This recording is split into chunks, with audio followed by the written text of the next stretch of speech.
CHAP.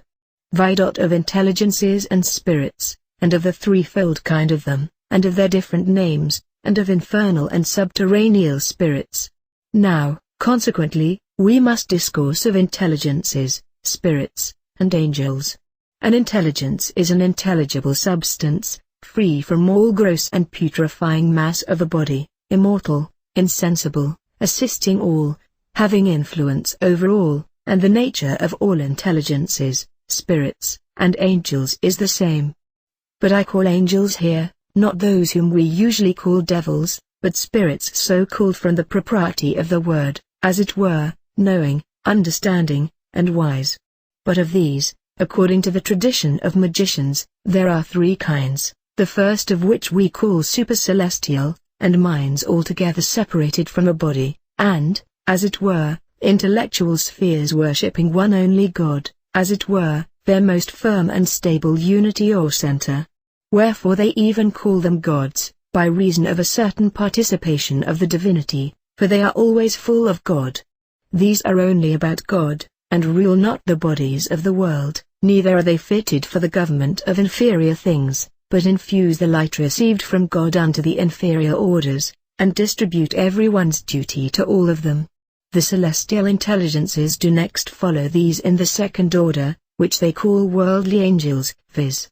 Being appointed, besides the divine worship for the spheres of the world, and for the government of every heaven and star, whence they are divided into so many orders as there are heavens in the world, and as there are stars in the heavens. And they call these Saturnine, who rule the heaven of Saturn, and Saturn himself, others Jovial, who rule the heaven of Jupiter, and Jupiter himself, and in like manner they name different angels, as well for the name as the virtue of the other stars, and because the old astrologers maintained 55 motions, therefore they invented so many intelligences or angels. They placed also in the starry heaven angels who might rule the signs, triplicities, decans, quinaries, degrees and stars, for although the school of peripatetics assign one only intelligence to each of the orbs of the stars, yet seeing every star and small part of the heaven hath its proper and different power and influence, it is necessary also that it have its ruling intelligence which may confer power and operate. Therefore they have established 12 princes of the angels, who rule the 12 signs of the zodiac, and 36 who may rule so many decans, and 72 who may rule so many quinaries of heaven, and the tongues of men and nations, and 4 who may rule the triplicities and elements, and 7 governors of the whole world, according to the 7 planets, and they have given to all them names and seals, which they call characters, and used them in their invocations, incantations and carvings, describing them in the instruments of their operations, images, plates, glasses, rings,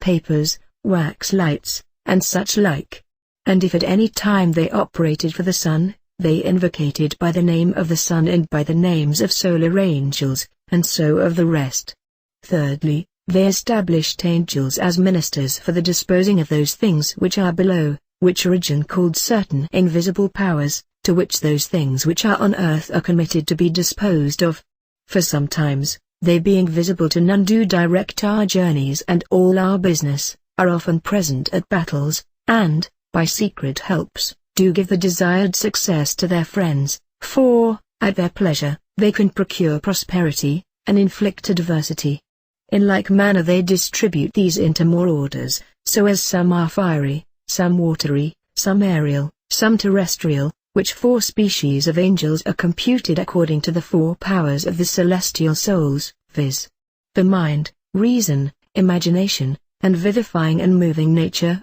Hence the fiery follow the mind of the celestial souls, whence they concur to the contemplation of more sublime things, but the aerial follow reason, and favor the rational faculty, and, after a certain manner, separate it from the sensitive and vegetative, therefore it serves for an active life, as the fiery the contemplative, but the watery follow the imagination, serve for a voluptuous life, the earthly following nature, favors vegetable nature. Moreover, they distinguish also this kind of angels into Saturnine and Jovial, according to the names of the stars and the heavens. Farther, some are oriental, some occidental, some meridional, some septentrional. Moreover, there is no part of the world destitute of the proper assistance of these angels, not because they are alone, but because they reign there especially, for they are everywhere, although some especially operate, and have their influence in this place, some elsewhere.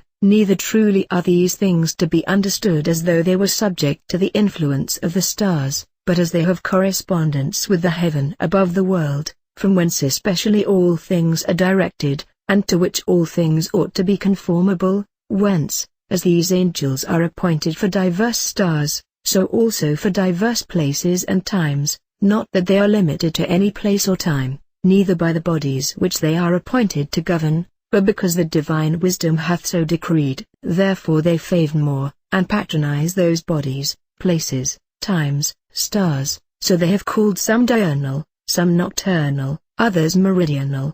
In like manner some are called woodmen, some mountaineers, some fieldmen, some domestics, hence the gods of the woods, country gods, satyrs, familiars, fairies of the fountains, fairies of the woods, nymphs of the sea, the Naiades, Nereids, Dryads, Pyrrhids, Hamadryades, Patumides, Hinnides Agapt, Pales, Parcades, Dodun, Fanal, Leven, Pas, Muses, Aonides, Castellites, Heliconides, Pegasids, Meonides, Phoebeids, Carnine, the Graces, the Genii, Hobgoblins, and such like, whence the vulgar call them superiors, some the demigods and goddesses. Some of these are so familiar and acquainted with men, that they are even affected with human perturbations, by whose instructions Plato thinks that men do oftentimes wonderful things, even as by the instruction of men, some beasts which are most nigh to us,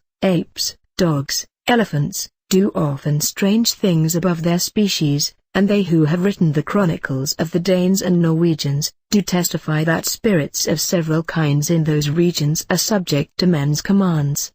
Moreover, some of these appear corporeal and mortal, whose bodies are begotten and die, yet to be long-lived is the opinion of the Egyptians and Platonists, and especially approved by Proclus, Plutarch also, and Demetrius the philosopher, and Emilianus the rhetorician, affirm the same. Therefore of these spirits of the third kind, as the opinion of the Platonists is, they report that there are so many legions as there are stars in the heaven, and so many spirits in every legion as in heaven itself stars. But there are, as Athanasius delivers, who think that the true number of the good spirits is according to the number of men, 99 parts, according to the parable of the 100 sheep. Others think only 9 parts, according to the parable of the 10 goats. Others suppose the number of the angels equal with men, because it is written, He that hath appointed the bounds of the people according to the number of the angels of God, and concerning their number many have written many things.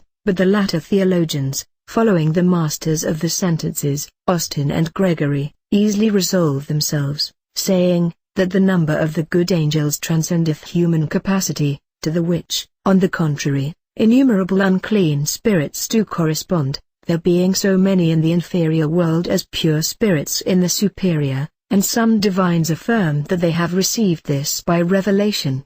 Under these they place a kind of spirits subterraneous or obscure, which the Platonists call angels that failed, revengers of wickedness and ungodliness, according to the decree of the divine justice, and they call them evil angels and wicked spirits, because they often annoy and hurt, even of their own accord. Of these also they reckon more legions, and, in like manner, distinguishing them according to the names of the stars and elements, and parts of the world, they place over them kings, princes, and rulers, and the names of them. Of these, 4 most mischievous kings rule over the other, according to the 4 parts of the world.